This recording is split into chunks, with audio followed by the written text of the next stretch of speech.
Welcome to the Zip On Over Personal Finances forecast. This forecast is to help individuals and households with budgeting over the next couple of years. We were looking at the cost of increase in living to be in the next 1 to 3 months $30 to $60 more. This goes with the $10 to $15 per barrel increase on crude oil, and also individual items at the grocery store increasing 20 to 40%. So expect a little bit more increase, but over the next 1 or 2 years is our real concern when it comes to war with Iran, and including Kuwait and Saudi Arabia possibly as the battleground. So those supplying most of the oil to the world, we wouldn't be surprised to see $5 or $6 a gallon in the USA at the pump. So $300 to $800 more per month in the next couple of years after the elections. Please add comments or suggestions or any ideas to make this better. We are planning on improving it a lot, as this is our first one. Each month we will come out with a new forecast with all our changes. We next time plan to have taxes, insurance, and other things like that to get a better idea of everything that we're taking into account for these figures. So now on to the data of how we come to these predictions. So stay tuned, and like I say, give us all the help you can. Call somebody an idiot, we'll ban you. The price of oil affects the price of about everything. Prices at the pump are going to steadily rise. There may be some breaks, but within the next 2 years plan on seeing a gallon of gasoline in the USA at $5 to $6 or even more. Sanctions on Iran have shut them down as a global supplier of oil completely. War with Iran is imminent, and current efforts are trying to include Saudi Arabia in this war. Many situations around the world and the value of the dollar will also play a part in this. Utilities such as water and electricity are likely to increase 5% to 10% per year over the next couple of years. As energy prices increase, so will the cost to produce electricity. Smart meters are being installed across the country, and this infrastructure will need to be paid for. Environmental fees and fines will increase on coal plants and are pressured to shut them down. Interest rates. Many financial experts are shaking their heads, and this may be the collapse of the economy like never before. The reasons: Ben Bernanke promised to raise the interest rates mid-2013, probably to do with the elections and Obama.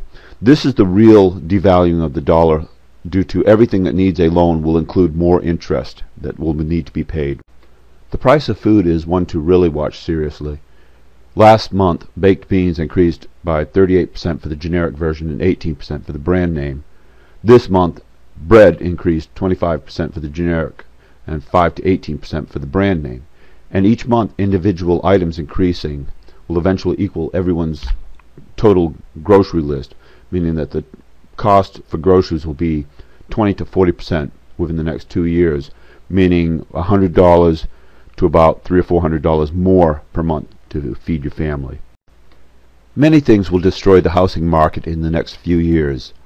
1. The number of houses already not worth what is owed on them, about 15 million currently.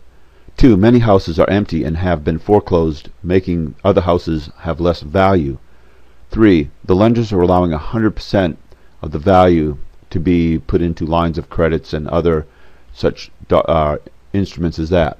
This will likely go back down to 80%, making more houses have more owed on them than they're worth.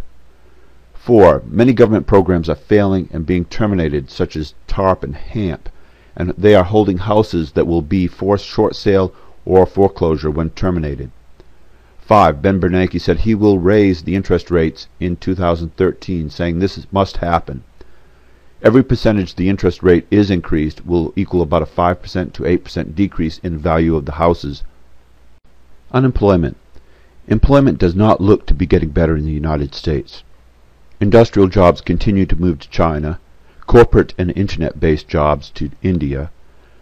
Obama's job bill is to create construction jobs that would be sadly few and temporary, attached to government funding.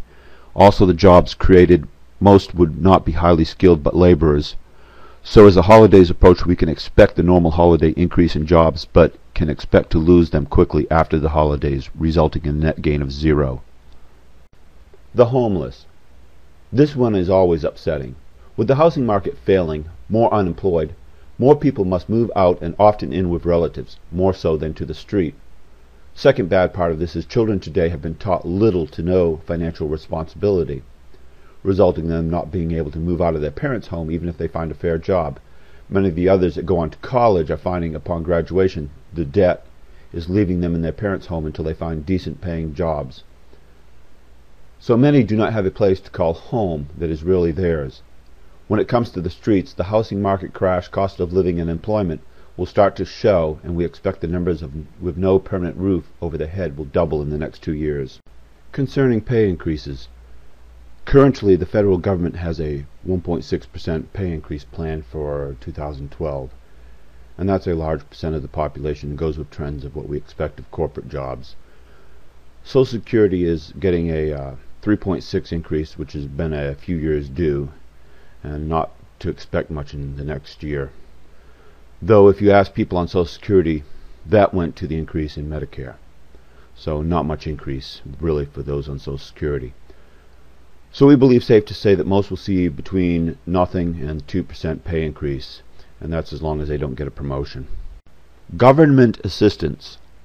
Currently, trends indicate no serious change anytime soon concerning number of people on welfare, food stamps, and other government assistance.